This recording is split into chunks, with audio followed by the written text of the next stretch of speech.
Najeni wana sauti, karibu tena to another great episode of The Voice KE, and today I'm here at the Greening the African Horizon, the GLF forum, greening the landscapes, and it's an amazing forum here because we are all about greening the society and greening the environment to make it a better place for us to live. Yeah.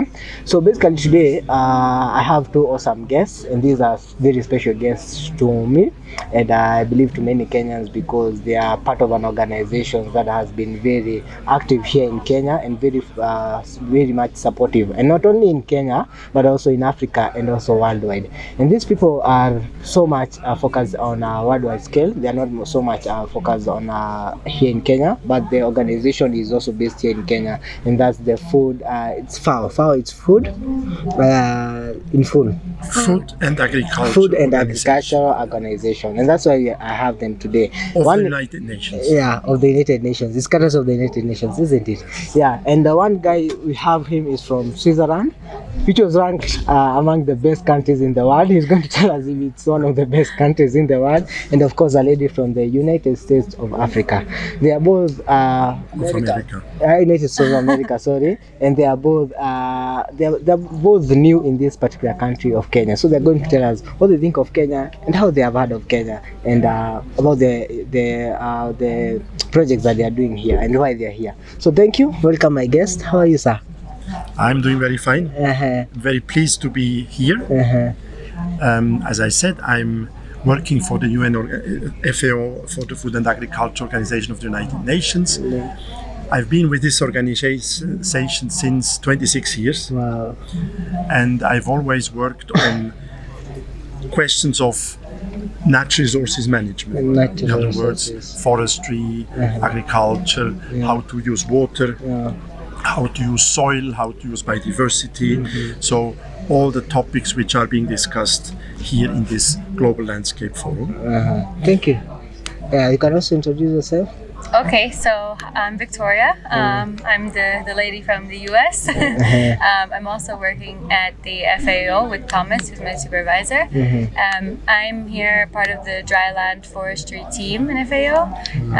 I'm a little bit newer, let's say I've only been at FAO 3.5 years now. And what I work on in particular is exactly what we're doing today and what we're doing right now. So engaging communities in ways that they see more fit to learn about what's actually going on in the world, and how, you know, organizations like FAO are stepping into to help, let's say, for other words. Thank you so much, and I really believe that you're going to be a very important help in this particular conversation, because that's what we're also trying to do, create awareness and keep the conversation going. And I'm so glad that you say that you are here to understand how you can be able to keep the conversation going and be able to enable people to be able to understand about these particular issues that are affecting us. Yeah, and you see that most you focus on semi-arid maybe areas and dry areas. Yeah, have you both visited other places in Kenya besides Nairobi?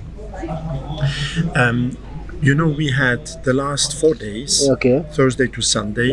We had here in this particular venue, we had a summer school. A summer school on how to manage drylands, how to improve the management of dryland systems. We had participants from 25 participants mainly from Africa, but a few from other countries. And this gave us an opportunity to visit. We had a one-day field trip to different sites which are run by the Korea Forest Research Institute. We also visited a farmer, you know, who to discuss with him how he's using his land, and he was a very innovative farmer because he showed us how actually to integrate different production systems into his farm. So he's doing, you know, he's planting trees, he has livestock, he has poultry, he has a few agriculture activities, he has fruit trees. So he showed us how he optimizes the use of the resources which are there for the sustainability of his land. Victoria, I don't remember the place, what it was called. Kitui? Kitui. Wow. Yeah, I loved Kitui. Kitui is quite semi-arid. So we went to Kitui, and that's where we had this discussion. Yeah. It's quite a very semi-arid area. Yes. And Kitui is quite hilly. Yes. It's quite very hilly. And hearing that you are able to see somebody who is doing multi-farming in one particular space, which is very encouraging, because that's what Kenya usually love. Yeah. But I would love to hear from you guys. Yeah. When you visited this particular farm and you saw how it was and how they are doing their farming, what came into your mind? What was going through your mind as you are seeing these agricultural innovations that as Kenyans have and as Africans, compared to what maybe you have ever had? Because you told me it's your very first time here, According to what, because I know you have pretty much maybe done research when you're in college about maybe how different areas are. What was different when you saw these particular fields, and what was going through your mind? Well, if I can start, the main thing that sticks out to me is that this farmer in particular came from Nairobi. So he did the reverse trend that we see lately, right? Yeah. So younger people coming from rural lands to cities, and he did actually the opposite.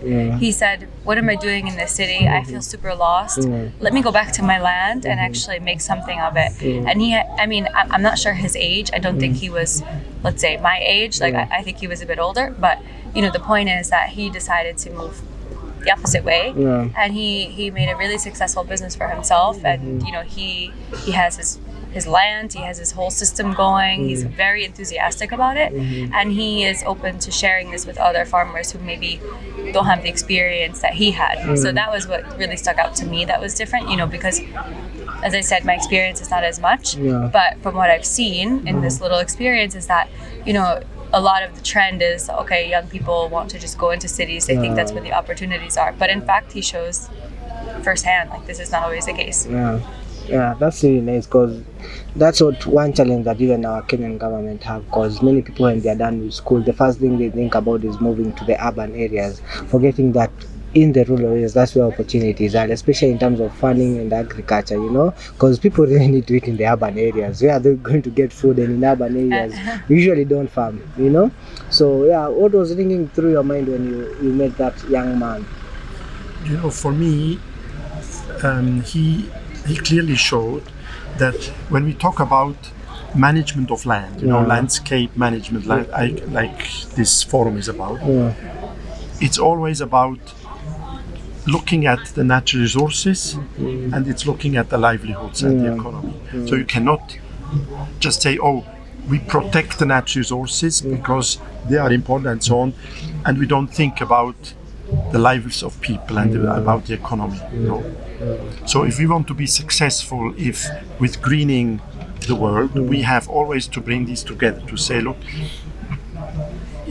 there is a natural resources base, but the management needs to be such that the communities, they benefit from it, and they have their income, and that helps them on the other side to protect these resources. So it's a sustainable use approach. And I think this farmer showed us very clearly how to do that. And the important thing is that he didn't just base his economy on one thing, not just on forest or not just on livestock. He understood that to be sustainable and resilient, he needs to have different elements of his economy. So if one of them fails in 1 year because of climate, of dry weather and so on, he has other parts which are functioning. So it needs to be a resilient system needs to be based on different kinds of economy in the system. I would really love you guys to relate to what I'm going to say in your own countries, because we're basically here to learn. And usually I say that the world is one big village. Whatever is affecting us in here in USA might also be affecting you in the United States, It also might be affecting you in the Switzerland, But I would love to know, how has policies influence the way you people do agriculture, and how you ensure that in your countries there is enough food securities? I think we have to see that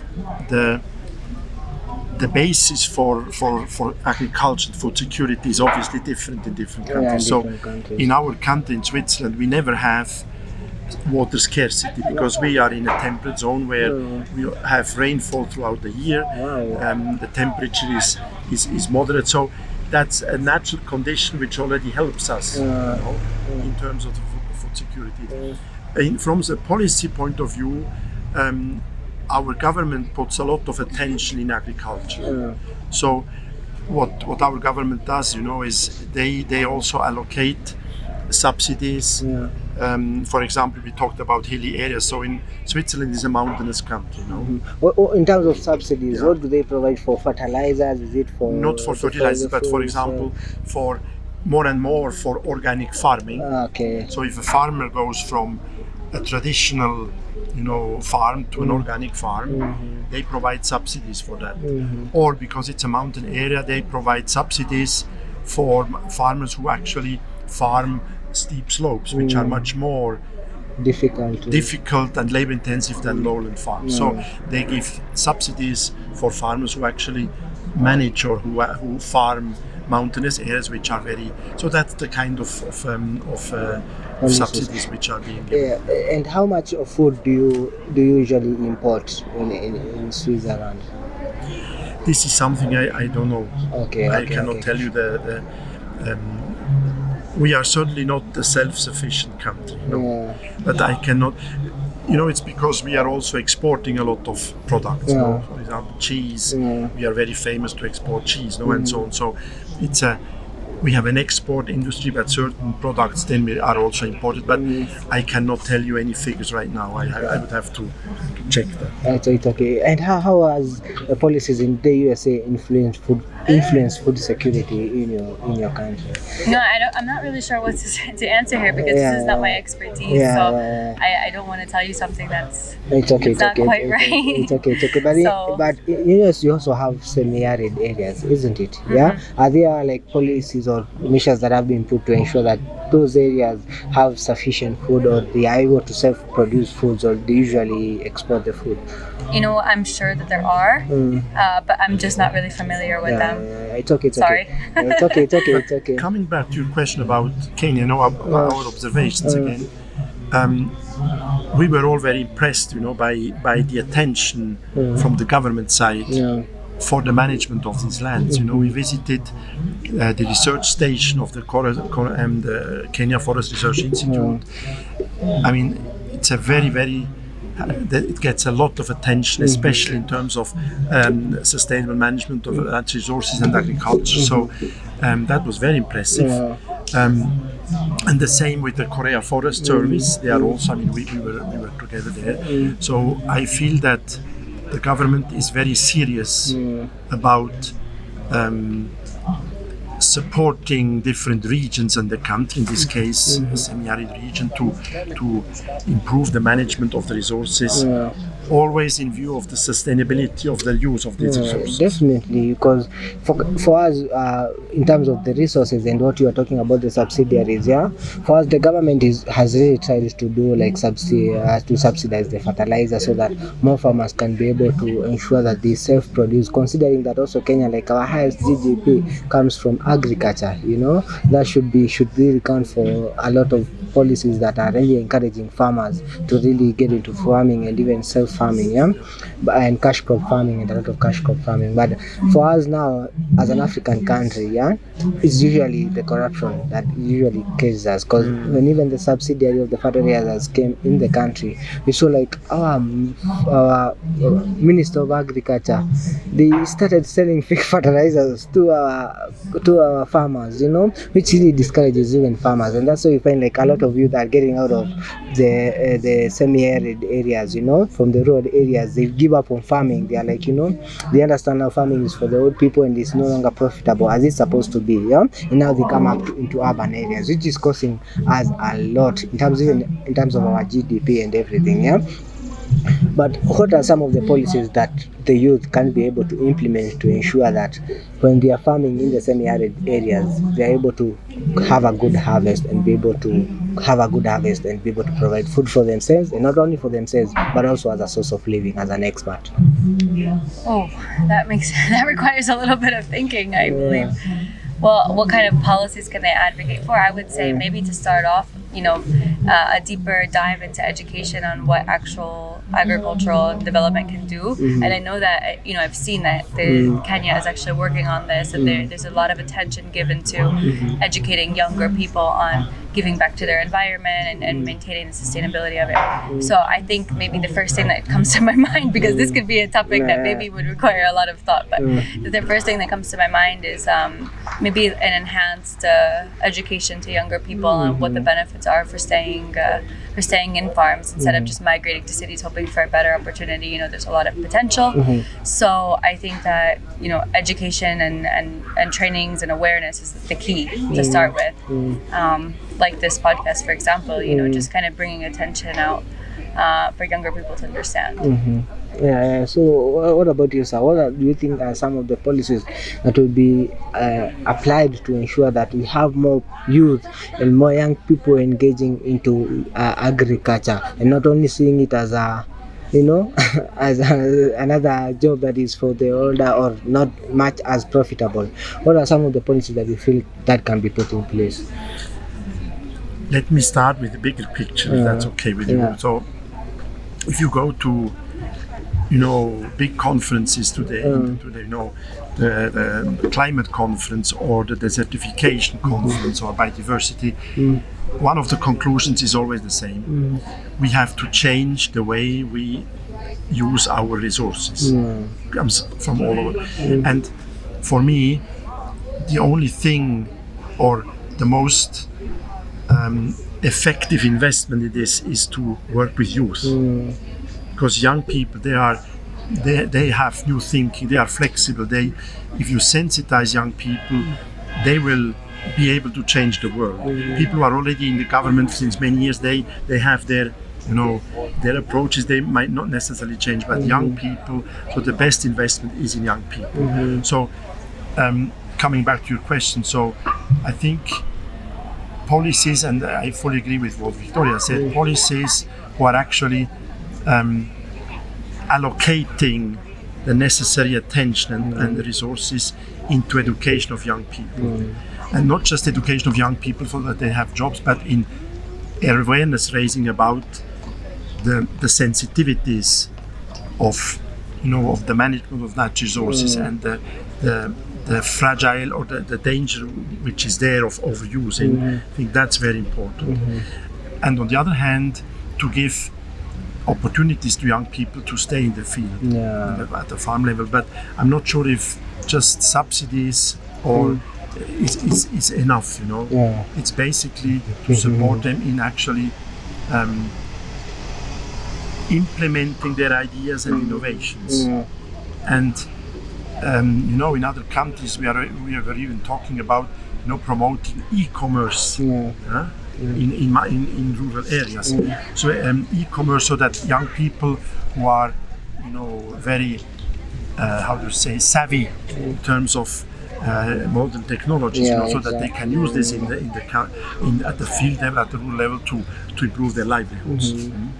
So that's, I think, so policies who really support that, not just to create jobs, but really to educate, to help young people to realize their ambitions and ideas for the future. And I love what you're talking about, like subsidiaries cannot only work, because you might give the subsidiaries but people are not engaging in agriculture, so what is the use? They must be aware and know how to use these these subsidiaries in order to ensure that they are able to do their thing. Subsidies can even be counterproductive sometimes. If you give subsidies, then you say, okay, I get my subsidies, I don't need to put too much of effort on my own.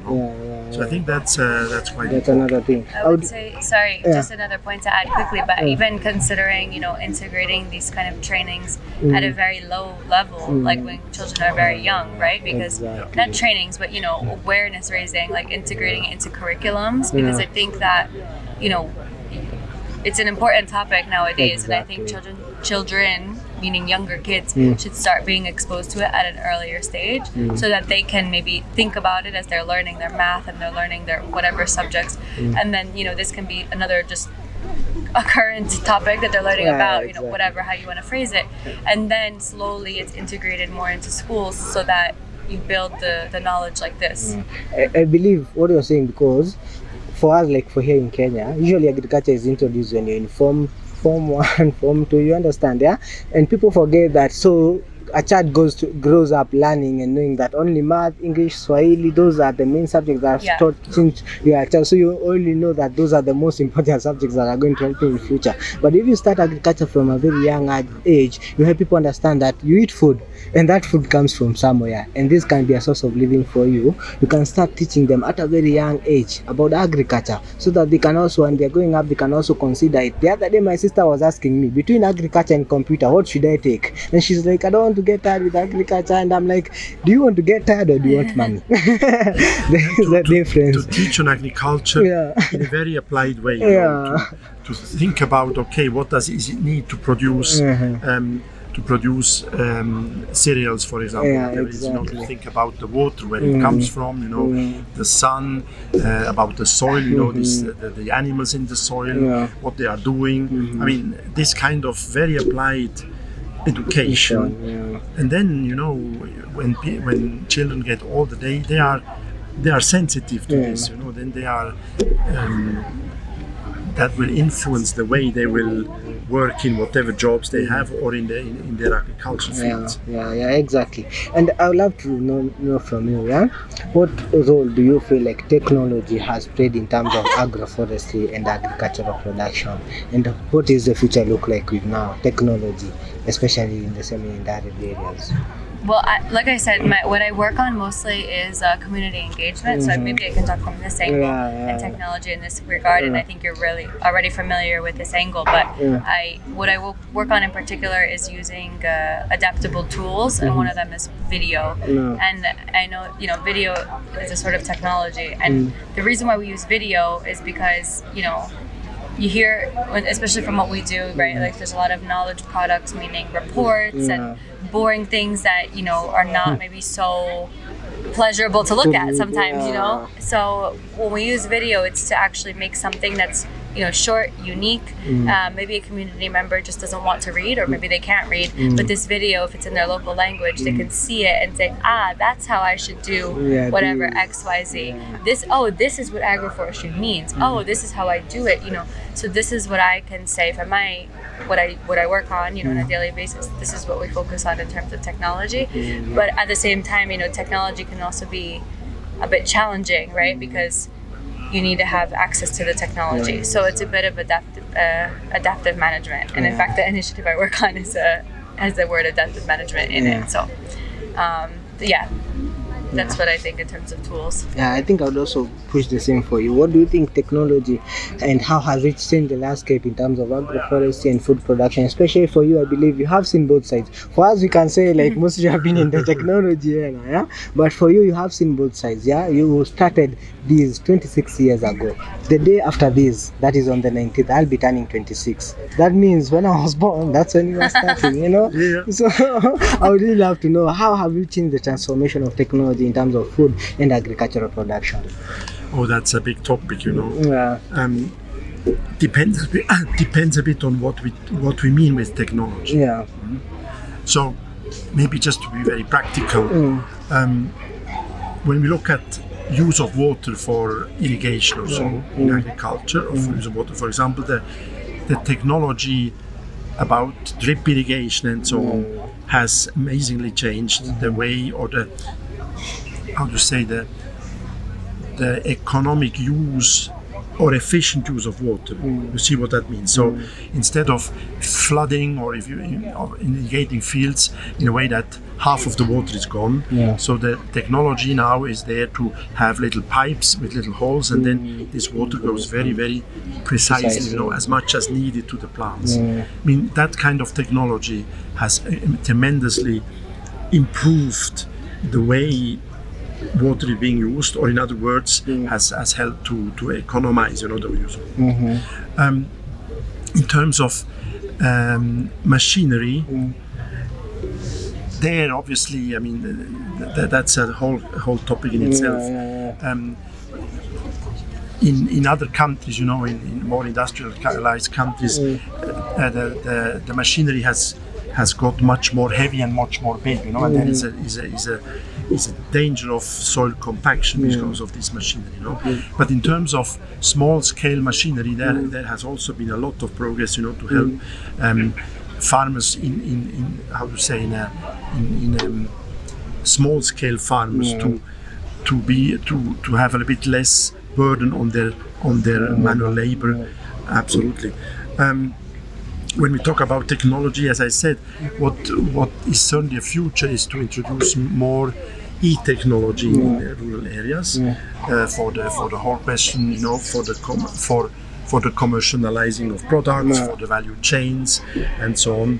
And there is a lot of, I think, potential in future to work on that. Yeah, and of course, even talking about technology, you have the GMOs that have been coming in, which has been fought a lot, because it's new technology. People are trying to ensure that we have enough foods, but natural foods, but at the same time, trying to save humanity, as we were saying at first, where we try to consider, even how humans are consuming food. Do you think that now the technology of GMOs is something that people should be very cautious about, or people should be very alert about?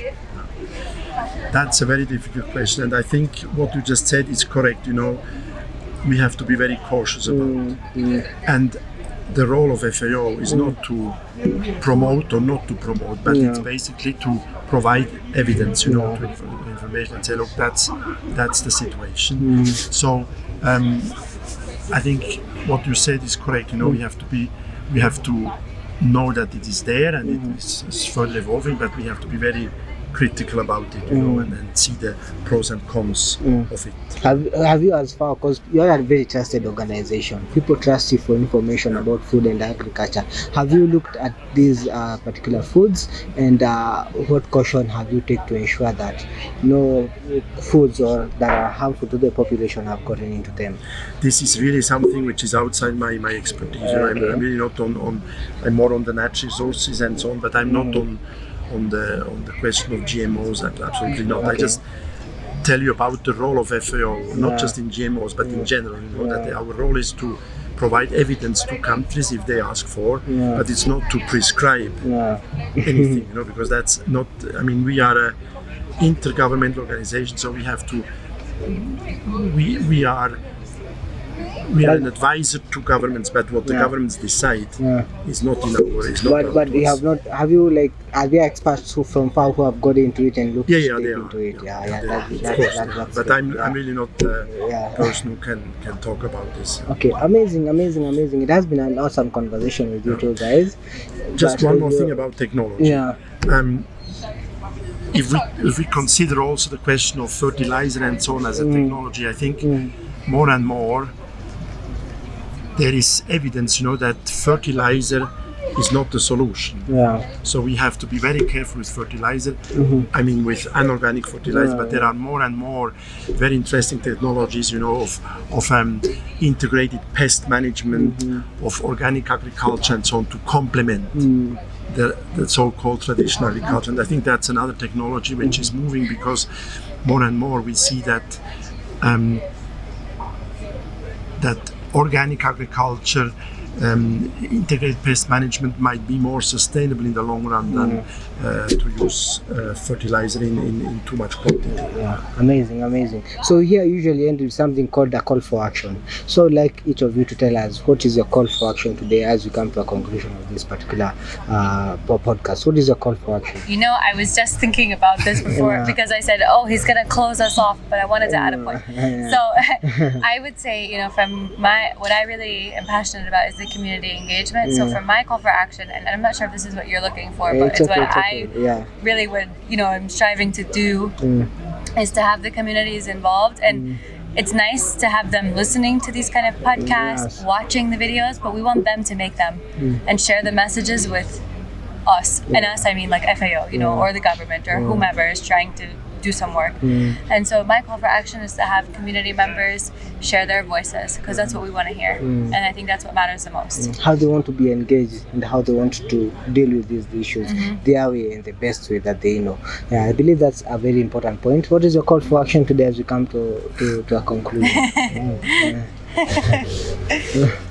I think one call for action for me is, and I mentioned this also in the summary today, is in a way to have more dialogue and more collaboration. And what I'm saying here is that often we just say, we just talk, or we just deal with local communities, or we just deal with governments. But in the end, it's all this needs to come together. I mean, we cannot develop approaches and activities at the local level which are against the national policy. That doesn't work. And national policy legislation should be in line with the needs of local communities. But often these levels are detached. So I think a call for action, but that's a complex one, is really this dialogue across different levels of a society to find the right solutions. I think that's one call of action, and the young people in there again have a very, very important role to play. That's my for action. Amazing. I love what they have concluded with, that we need more dialogue for this, and we need to engage more the community, so as you can know how you can be able to solve these particular issues. And also the most important point that I've also gotten to do is that we need more education. We need to empower young people from not when only they are like on their youthful stage, but from when they are very little and they start learning. We need to educate them and to make them aware of these particular solutions. So my beautiful name is Shebe Collins Ongoi. It has been an amazing podcast. Thank you so much for always staying in touch with us and always being part of us. Make sure you go to the comment section, tell us what you think about this particular topic and what we have been able to discuss today. Until we meet again, adios muchachos. Peace out.